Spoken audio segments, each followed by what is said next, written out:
Hi, இன்னைக்கு நெல்லிக்காய் வச்சு ஒரு சூப்பரான லஞ்ச் மெனு பண்ணிடலாம். நெல்லிக்காயை இந்த சீசன்லலாம் யூஸ் பண்ணலாமா, சளி பிடிக்காதான்னு நிறைய பேர் கேட்பாங்க. கண்டிப்பாக இந்த சீசனில் யூஸ் பண்ணணும்.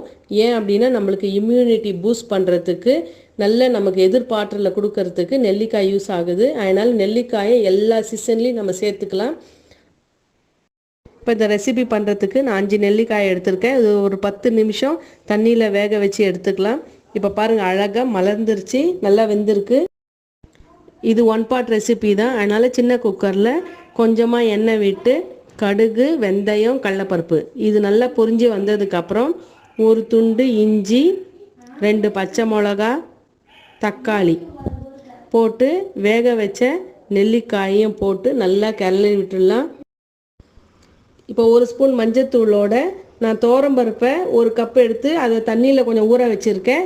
அதையும் இப்போ இதோட சேர்த்துடுறேன்.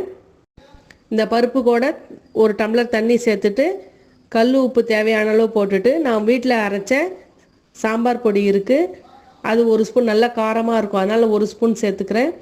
இதோட பெருங்காயத்தூள், கருவேப்பிலை கொஞ்சமாக போட்டு நல்லா கிளறி குக்கர் போட்டு மூடி 3 விசில் வந்ததுக்கப்புறம் திறந்தோன்னா சூப்பராக ரெசிபி ரெடி ஆகிடும்.